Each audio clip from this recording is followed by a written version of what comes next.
Hello, everyone. Welcome to another part of our first day of the OER Summit. This is the first time that we are doing a student panel.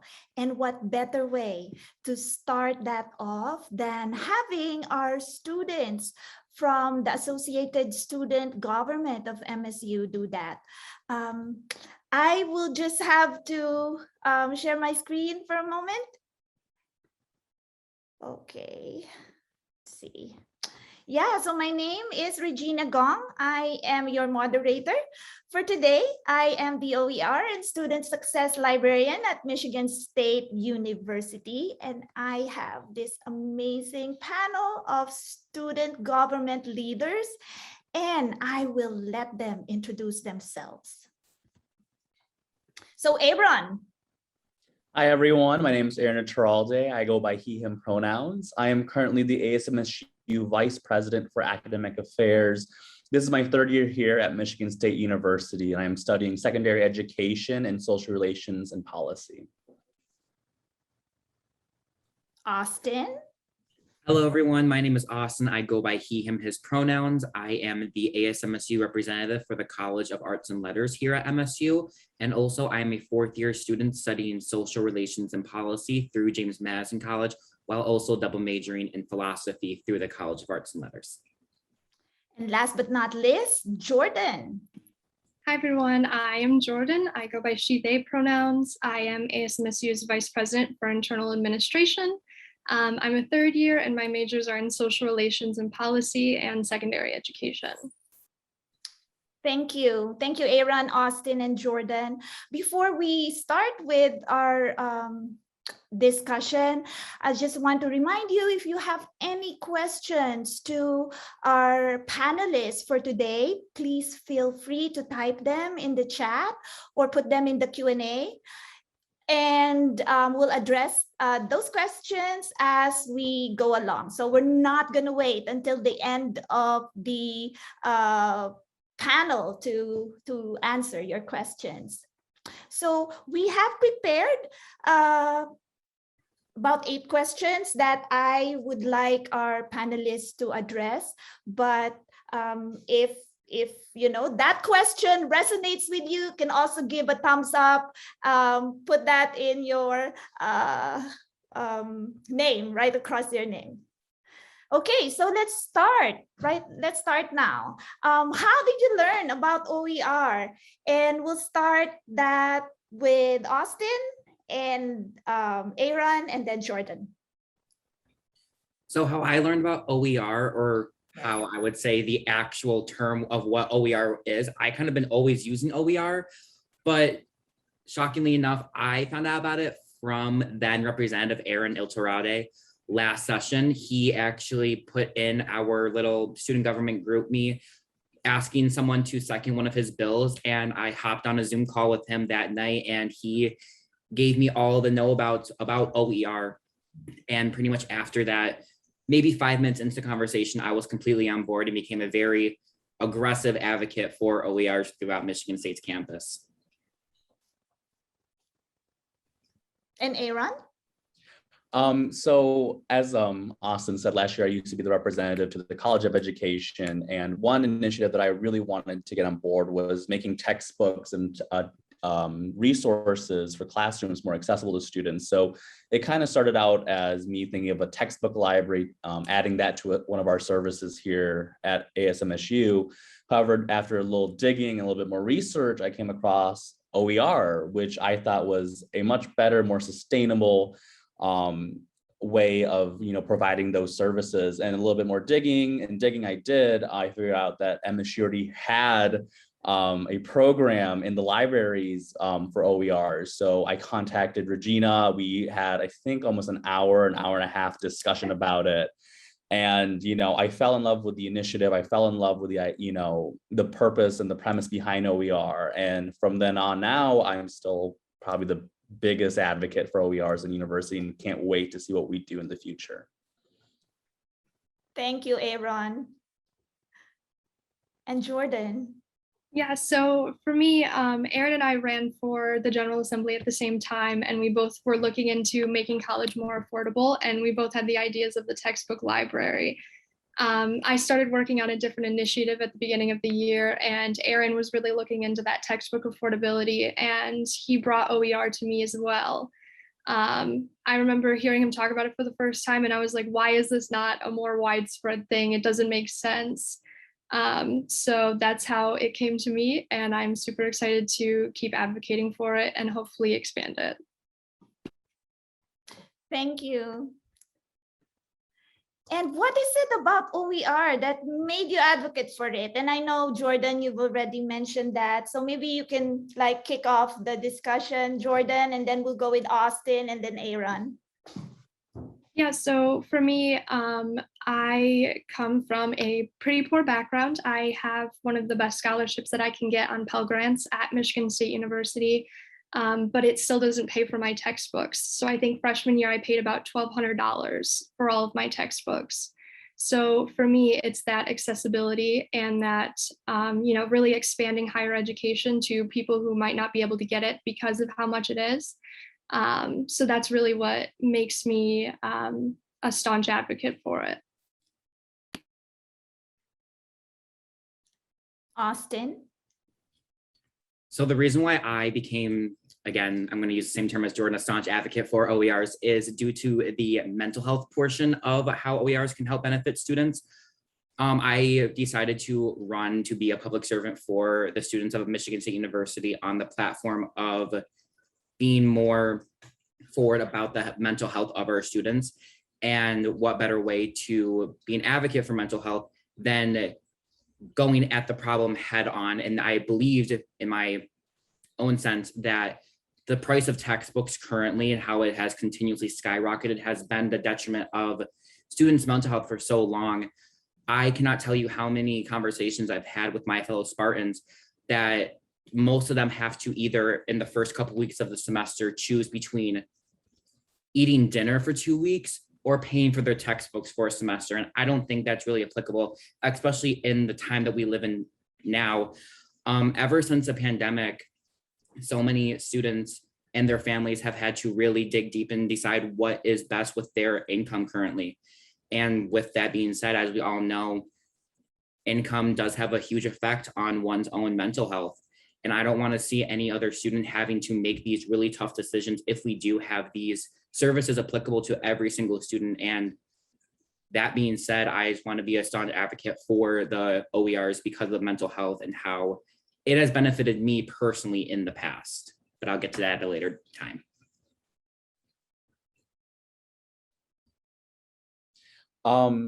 Jordan and Austin makes great points about like why I also, those are the same reasons why I also advocated for OER. But one additional reason why was because of its accessibility and its meaning for the future of how we provide education to students. One thing that I fell in love with OER was the way we, you could adapt it, adopt it, remix it, and, create your own. And I thought, why should students or even professors have to wait, years or even, spend lots of money on a textbook from a company that made minor changes to it when those changes could be made in the real time as research is, being put out there. And that's one of the biggest things I loved about OERs was that, it was adaptable to the times, the changing times, and it was accessible. And, that new information was accessible to students and faculty and professors when that research was already out there. And, that's one of the other biggest reasons why I advocate for OERs.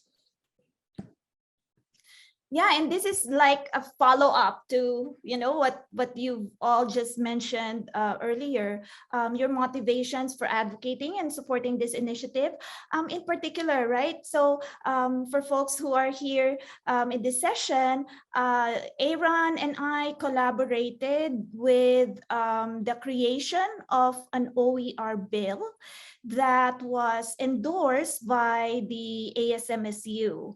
And at the time, Aaron, so that was like October, right? Last year. So that was October last year when we first met and really connected. As an aside, Aaron is also a Filipino. I am a Filipino. So it's like, oh, right then and there, it's like, oh, I'm so close to my heart to find like a Filipino student on campus. And so we collaborated, and within a week, I think we came up with a draft of that bill. And Austin seconded, and Jordan, supported. So can you just please tell us about that? Yeah, Aaron. Started Aaron, and then Austin, and then Jordan. Definitely. I mean, I remember, like, it's surprising that was almost a year ago, and about a couple months that I reached out to you and we started drafting it. And I think one motivation for me drafting the bill was Regina herself. I mean, I've talked to many faculty and many, administrators during my time in ASMSU. And, every one of them supports students. Every one of them wants to do what's best for students. But when I met Regina for the first time, she had this energy for OERs that I'm just like, wow, she truly is one of those student advocates on campus. Listening to her backstory when she used to work at LCC and advocated for OERs there and created a magnificent program there, and now is bringing that to MSU. It's one thing to see other students advocate for this initiative, but seeing faculty who are far away from the undergraduate and graduate experience sometimes, that's meaningful. And when she brought that to the General Assembly, that also sparked a lot of motivations in our representatives to also support this initiative and hopefully advocate for it in the future. Now my turn. My motivations pretty much started from my own personal experiences using OERs. I don't want that to sound selfish, but that's the best way I can describe it currently. My sophomore year, I decided to take Norwegian through the University of Minnesota. And with being an MSU student, but now becoming somewhat of a University of Minnesota student, it became very difficult to be able to get the books and the materials that I needed from a university in a different state for a class that I was very much naive in the beginning. My first year, I wasn't able to get any of the books from Norwegian or for Norwegian through the University of Minnesota. So I very much struggled with learning that language. And it wasn't until my second year in Norwegian that my professor actually chose to go through the OER route and was able to give me my books. The whole story is that I was trying to get the books from the University of Minnesota, and they wouldn't send them to me because they didn't say that I was a University of Minnesota student. So I wasn't able, that's why. But if it weren't for that professor, I wouldn't now be considered fluent in Norwegian. I wouldn't have been able to have materials to get back to my own ancestry. I am Norwegian, and I do believe that that's why I became more motivated to advocate for OERs on campus. And also just the whole stories of every single MSU student. I believe that my job here on campus is to help fight for those who feel silenced. And a lot of the time, finance is something that a lot of students do feel silenced or ignored in, especially on campus, with it still being considered an elitist or classist institution that we live in today. But yeah, no, it's definitely the mental health, the financial, and my own personal experiences with OERs that made me such a huge proponent to the idea of OERs being more accessible to every single student on campus. So I think on top of the things that have already been said, something that really is my main motivation is that all freshman year of college, I was undiagnosed with a learning disorder, and I got diagnosed right before my sophomore year. But something I struggled with immensely was trying to learn out of just like a regular textbook that's, paper. It takes a lot for me to be able to read things and process them in the way that I need to. When textbooks are online or when textbooks are OERs where we can remix the learning to make it fit the learner. Instead, it helps immensely so that I can actually take in all of the stuff that I'm learning and make sure that I'm not spending all this money on college just to learn stuff for a test. And I know that I'm going to keep advocating for it because the number of disabled students continues to climb worldwide, and still a large number drop out of college every year because they don't feel like they're fit to be there. And any way to make it more accessible is what I'm always here for. So Thank you. Thank you all three. There's a question in the Q&A. So would you mind? Let's answer it before we proceed to our next question. So Nicole Carpenter asked, what are your feelings about student participation in the creation of OER? So an important DEI aspect or additional burden on students? So, if you are asked to participate in the creation of OER, so part of that is what we call open pedagogy, right? So where students are involved in knowledge creation, where your instructor who might be using an OER will practice some of the open practices that enables our students to take ownership in the materials that you are all learning from in a course. So from a DEI perspective, is that a burden, or how does it expand your learning? So I think that is what Nicole was asking. Yeah, and any one of you can take a stab on it. I can jump in first. So I love the idea of having students participate in the creation of OERs. Like I said before, with having a disability, when I look at textbooks, I'm able to bring that perspective in.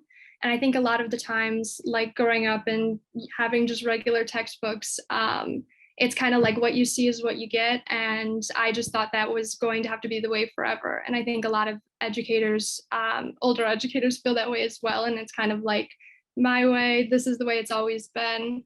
So I think that having that student perspective and that new, fresh perspective on, hey, this is how best students are learning right now because of the way that we grew up. We grew up with technology. We've had computers all of our lives. So making sure that we have that fresh perspective in on it, I am definitely here for. And I'm going to jump in real quick. I mean, one aspect in MSU's OER creation is that students are involved in the process of, the creation, the adoption, and the remixing of OERs. Last year, I was invited by Regina to serve on the OER committee, which approves, grants for, professors who are looking into utilizing OERs in the classroom. I think, involving students experience, being able to voice student experiences from what I've heard or what I personally experienced in these committees, at the end of the day really make sure that these materials are meant for students, they're meant for learners, they're meant to teach them in a way that's equitable and accessible to all. So yeah. And yeah, Austin, go ahead. I was just going to say pretty much exactly what everyone else said. I believe that with the more voices, the better. I believe that even if there is a little bit of pushback there, it's still better than not having any feedback at all. If students are having these concerns, they should be able to be comfortable and have these questions sought after by other students and by administration and by staff at colleges, because we are the backbone of universities. We are what keeps the wheels turning. We are the future. And I believe that, and I hope, at least, maybe I'm a realist at this point, but I hope that other people know that students are the future. Like, we're not going to stop. We're going to keep on going. We're going to keep on pushing. And if we want this, it's going to become a reality one way or another. We're just going to push harder if we need to. But yeah. Thank you for that, Austin. And Aaron, thank you for highlighting your participation in the OER Program Advisory Committee. So we've formed a university-wide advisory committee, and I have invited Aaron and then Vice President for Academic Affairs, Bri Aiello, to be part of this committee. And I think it was a good experience for them to be able to see, to have an inside look as to how we run the OER program, and also to read, right, the applications of our faculty for the OER award program, and really gives like a student perspective. And I really value your input and the inputs of our students with regards to that. So thank you. And if you have a university-wide OER committee, please do include students in it. So not just one, but two or more, if you can. So yeah, let's see what are the questions in the chat. So this is a question for Jordan. Jordan, as a student with disabilities, how important is accessibility of the digital formats of OER? I think that accessibility of it needs to be of the utmost importance. For me, I had a class that used a little bit of OER, and I was able to work with the RCPD, the Resource Center for Persons with Disabilities here, and most textbooks that are online, I'm able to do it. But it's like a text-to-speech format where I can have the book read it to me as I'm reading it, so I can process it better. So I think whenever we're trying to create these new initiatives for students to make them more accessible, we also have to understand that there's definitely ways to make it more accessible for disabled students, and to make sure that they have a seat at the table to be able to voice what they need. Yeah, we'll go back with the questions in the Q&A. Let's take a stab at the next question, okay? So can you speak to the importance of OER during the pandemic and the transition to online learning? Because we have completed like a full academic year, right, of online learning. So can you tell us about your experience on that and its importance? And Aaron, Jordan, and then Austin. I think what this pandemic has really brought is that we really need to re-envision how we bring education and information to students. I remember listening to a couple of my constituents' concerns about, not having access to their textbooks. I mean, a lot of students still come to campus to get their textbooks from the local textbook stores, from the Spartan bookstore, from the secondhand bookstore shops. And with that, it was harder because most students stayed at home. But with OERs, it being there readily available online, or even mainly online, that allows students to not have to worry about, is my textbook going to ship just in time for my first test in this week? Is my textbook not going to show up for an assignment that I have due tomorrow? I think that's where many students' concerns were, is that, with, textbooks not being readily available during that time, OERs were, they were there, and they were, ready to be used by students to, to start their learning, giving them some sort of sense of normalcy during a very unprecedented time again. So yeah. So for me, I think that the pandemic definitely hit hard financially, as it did with most people. So for me, with the pandemic and the transition to online learning, having like an online textbook that is readily available and is free definitely is what really was pronounced for most students during the pandemic, because we're going through one of the worst economic crises of our life. And we're going to be this way for a bit. So making sure that we have free access to textbooks so that we can complete these classes is so important. Yeah, I think one of the silver linings of the pandemic, if you could say that, is that more people, from what I've seen, became more compassionate emotionally to the hardships that other people faced. If it weren't for OERs, I can confidently say that I may not have continued my education last year. If it weren't for OERs and the relief of stress that that gave me, just even for one class, that was enough to keep me going. Last year, there was such an economic hardship. I had to find out where I was going to be living last year when we were told 2 weeks before classes began that we were going to be going online, or less than that.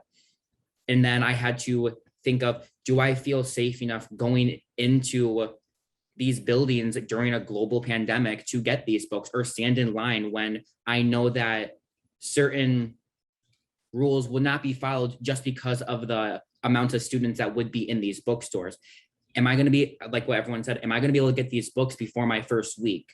If it weren't for OERs, or even b-ok.org, which is a free book site for college books, I'm not sure what I would have done. And I can vouch and confidently say that I'm not the only student that was like that. Michigan-wide, MSU-wide, nationally, globally for that matter. And I think about our international students a lot at the time, the importance of OERs for these international students. I know one specific example is that this one student who lived in India, he couldn't get those books. Like, there was a ban on shipping, I believe, things from America to India at that time. So his professors were able to step up to the plate and make these OERs available, or anything of that matter, to be able to help them. So I believe that compassion and the importance of OERs during the pandemic was really make it or break it, especially in an online learning platform like we were the last year. I know that, especially being on Zoom University, I couldn't handle that. And like, if it weren't for OERs, just like that one small thing made such a big difference. And that's what I cannot stress enough about OERs, and why I want to advocate more for it, because if it weren't for OERs, who knows what would have happened to so many other students. Thank you. I mean, so very true, right? And let's go back to the Q&A. And I think we have a few questions here, specifically about the OER bill. Anastasia, how are you? Would you be willing to say a little more about the OER bill that you all endorsed and worked on together, and what its outcomes have been? Yeah, so I'll let you start with that, Aaron, and then I'll follow up. Yeah, so definitely. So one thing I can really say with, great joy is that the bill passed overwhelmingly by our General Assembly. The next steps of this, really were really given to the Academic Affairs Department at that time. And, one of the ways that I remember my predecessor of Briello saying, was the conversation she would have with faculty members, the letters that she would send to faculty, telling them, hey, there's this new initiative, may have not reached your radar just yet, but we're now officially having it reach your radar now. Next things were, talking to the provost who, oversees all academic affairs in the university world, who kind of oversees the academic affairs of the university. And, I think one of the current advocacy points that we're now pushing with OERs is, putting that in the teaching and kind of like suggestions for teaching classes is what we have for professors when, looking for resources or techniques to use while they are teaching these courses. And there are other things that we did, and I'm going to leave Jordan and Austin to kind of answer those ones. And I know we have a question about that later on. But, it went out to going to other institutions, other organizations, working with, outside individuals on how we can further advocate this, not just here at MSU, but across our peer institutions. And we have a question that speaks to that, Aaron. But before we address, I think that's Autumn's question. Maybe we can talk about the resolve clause, because the bill, right? So it's very formal. I think it's not very formal, but it's, it has that language of a typical bill that we have. There's a lot of whereas, right? So I think it's 4 pages, right? We defined the problem. We defined how our students are being affected by the high cost of learning materials. We even mentioned inclusive access in there, right, Aaron? And the resolve clause is that the ASMSU student government resolves to encourage. So I am operating from my memory here. Aaron, help me out. Yeah, Resolve to encourage when pedagogically appropriate to use OER in all undergraduate courses. Is that right? Yeah, I think we use the words when pedagogically appropriate, the expansion. ASMSU will advocate when I'm very bad at pronouncing words, but that word appropriate to expand the use of OERs throughout undergraduate courses at Michigan State University. Yes, and a good follow-up to this is Autumn Kane's question. Have you done any OER advocacy with other institutions? And if so, how did you do that? And what avenues did you use? If not, how might you imagine that kind of collaboration could happen? Yay. Okay, we can talk about that BTAA thing. Aaron. I'm actually going to let Jordan answer this, as she's currently our ABTS liaison for ASMSU. Yeah, so something that we have for ASMSU and for the Big Ten universities is that we have an association of Big Ten student governments. So it's called ABTS. And when we have a bill that we think is important for other institutions to know, we typically will bring it to them at a conference, and then all of the institutions will vote on it and whether or not all of the Big Ten students are going to support it. And then it really just builds that outreach and that awareness of it. Because like we said right in the beginning, that one of the hardest things with OERs is that students don't know about them. So it's really, really hard to, get anything off the ground because the awareness isn't always there. So something that we did do was bring it to ABTS last year, and it was passed through ABTS. We should have updates from peer institutions, hopefully pretty soon. Hopefully they'll be passing some and seeing how to build OERs, not OERs, but OER centers on their campuses as well. That's what we have been working on a lot with, so. Yeah, and for those of you who might not be familiar with the acronyms, ABTS is the Association of Big Ten Students. Big Ten students, yeah. So that's like the Big Ten Student Government Association.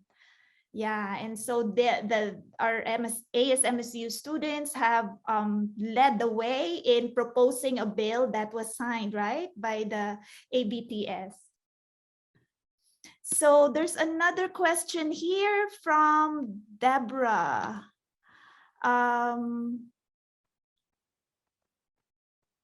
Okay, probably more like a comment. So yeah, let's proceed with our next question. How did the ASMSU? Okay, is that the one? No, I think I went back. So let's see. Okay, so how does OER fit with your existing initiatives? And how do you make sure that this is sustainable? Because we want this to be sustainable beyond your tenure as leaders of ASMSU. So we'll start with Austin, Aaron, and then Jordan. When I came to MSU and I learned about ASMSU and me being in ASMSU now, I believe that our main initiative is for the students, by the students. And I cannot imagine anything more so along those lines rather than OERs. And how to make it sustainable. I'm gonna be a 5th year. Aaron and Jordan are both only 3rd year. So we still got one more year left in us, at least right now. So like, we're not sure if we're going to worry about that currently or if we need to wait until like next semester. But I believe that the most sustainable thing is to make sure that not only our student leaders are in the know-how about OERs, but rather every single student. MSU has, to my best knowledge, 40,000 undergraduate students, 10,000 graduate students. So altogether 50,000 people who would benefit from this. It's not just us who need to be in the know-how as advocates and as leaders ourselves. It's every single person so that they can keep the conversations going. One of my main ideas and main objectives this year is to bring about the conversation of OERs in very populated areas. As a representative, I don't want to wait for my constituents to come to me. I go to my constituents. And once the world, I don't know, maybe opens up a little bit more, we're not really sure about that currently. But if by the grace of God, that is the case, what I want to start doing is I want to have tables at our most highly concentrated walk areas of campus, which would be our Wells Hall, which has a class for every single freshman. Every single freshman at MSU goes to this one specific hall or learning facility. What I want to do is I want to have these tables in the most concentrated area of that building and be able to have these open conversations with students where I meet them, not where they can meet me. I can only do so much if I'm waiting for them. I need to go to them straight away. And I think that all three of us as student leaders know firsthand that that's what you need to do when you want to advocate for something. And we need to be talking to the new students. We can't be only looking at us old farts who are about to leave MSU soon enough. We need to be looking at the little babies who are going to become the next leaders, who are going to be making strides once we're gone. That's how I believe that's definitely the most sustainable.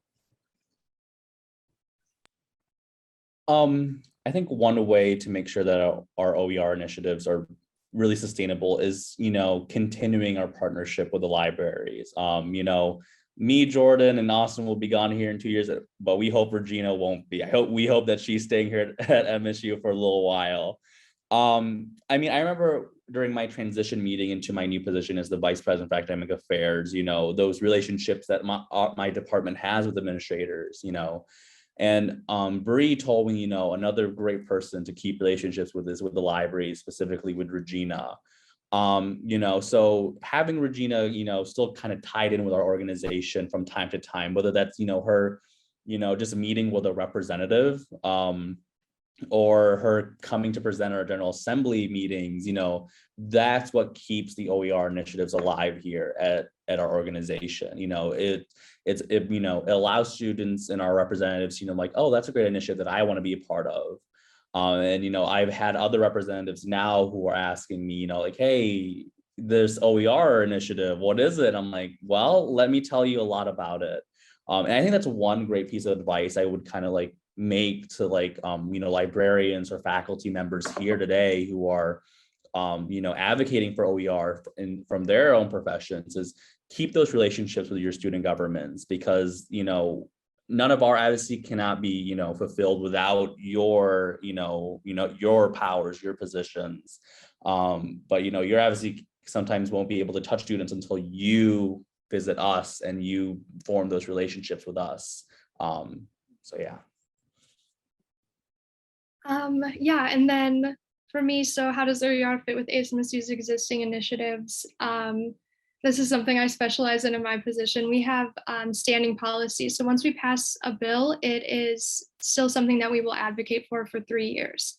So we passed this bill last session, so it'll be another 2.5 years until we're no longer advocating for it. And typically when it's a bill that hasn't been fully advocated for, they'll repass it so it can keep going. And ASMSU's existing initiatives are all student-centered. We have a ton of bills about how to make the different programs that we use for students, that professors use, how to make classes more accessible for students with disabilities, how to make classes more affordable, how to, engage with students. So all of these things really center around how to make this experience for students more accessible and make sure that they are able to continue their education and that they're getting the education that they're paying so much for. So a lot of our initiatives center around exactly what OER would be bringing to the table.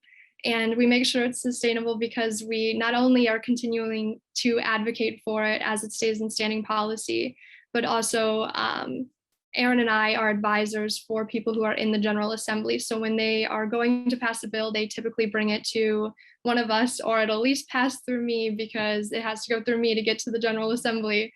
So we were able to see it and provide support and provide suggestions. And almost all students, when they're running for the General Assembly, run for something about making college more affordable or making, college more accessible to all students.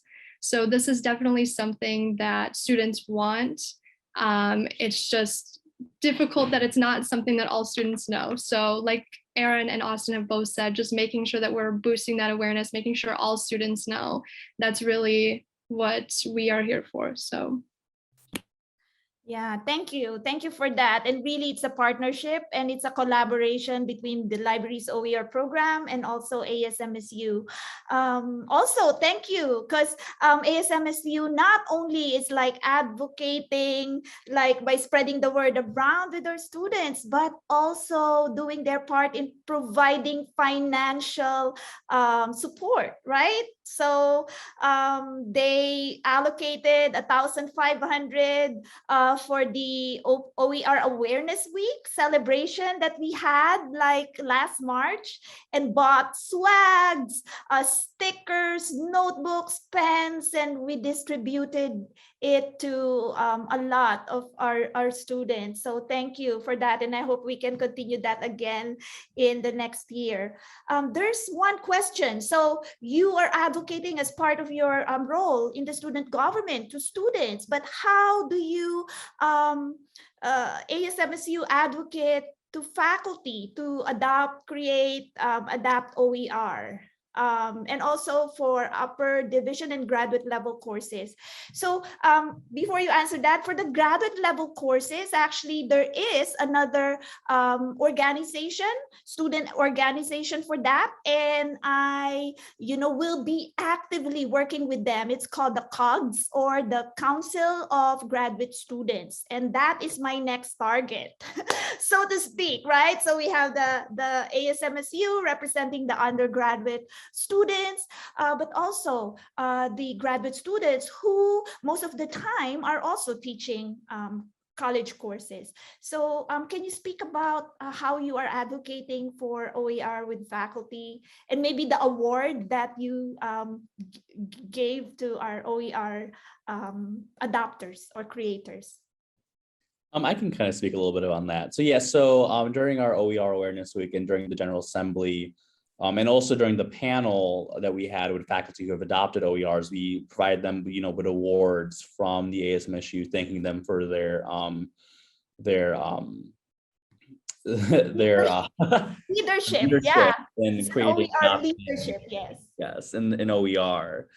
And it may seem like sometimes a simple gesture, but that goes a long way. I think one thing that we've noticed is that when we recognize faculty for things that they do, it sometimes convinces other faculty members to say like, hey, maybe I kind of want an award, maybe I want to be recognized by our student government. So they kind of, learn that, oh, like this is a cool initiative. And one other way that we do this, it's a slow but steady kind of form, is, having those conversations with faculty leadership.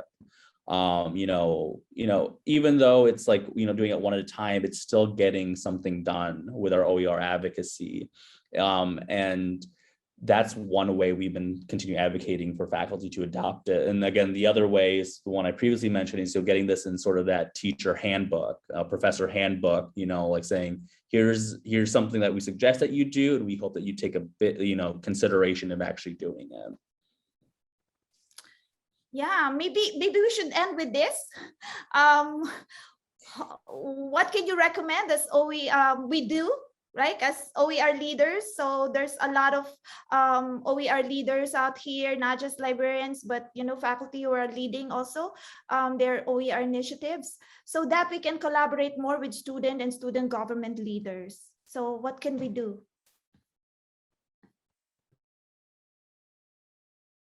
And any one of you can answer first, right? I think the main thing is reach out. Student leaders are always here. We all want college affordability. It's something, like I said before, all of the students running for the student government run on is that we want college affordability. So just reach out. Your student leaders, it's so easy to find your student government and just like reach out to the president or reach out to someone within it and be like, is there any way that we can collaborate on making textbooks more affordable? And I promise that they're going to jump at it.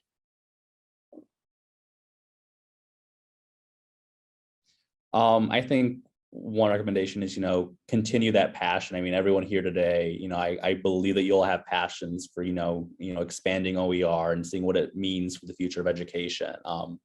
Student leadership sees that. And when we see passion in one person, that just energizes our passion for the work that we do in this advocacy. Yeah, I can't tell you how giddy I get when somebody messages me and it can lead to something more. I didn't know when I signed on to be an advocate for OER last October that it was going to come to this, and I could not be happier about it. Your student leaders and any leaders on a campus are here to work. Frankly, I don't really see a lot of us here for the title. We're here mostly for the groundwork. That's what we do best. We are here to talk to our constituencies. We're here to talk to faculty. We're here to make these open conversations become a reality. We aren't gonna really stop until we get to the finish line. And that's what all three of us are pretty much known for in our our respectful student government. So yeah, that's probably the best way I can describe it besides what Jordan and Aaron said already. But yeah, thank you for everyone who came out today. Thank you. Thank you, everyone. I know we ran out of time, or we went beyond the time. There's really good conversations happening in this forum, and good thing we are segueing into our wrap up. So if you have any more questions to our student panel, feel free. And also, if you have any insights or takeaways with, the sessions that you've attended on day one of our summit, and also during the keynote, please feel free. So this is webinar style, right, Katie? So they can only just type, right? Correct. Yeah. So don't forget, there's still day 2 tomorrow, right? So we have Dr. Lisa Petrides of ICSME and OER Commons as our keynote. And we have 2 concurrent sessions going on. So we have about 12 more presentations that are going on tomorrow. And I hope you are reading the things that are in the chat. They are really thankful for all of you, Austin, Jordan, and Aaron for being our resource.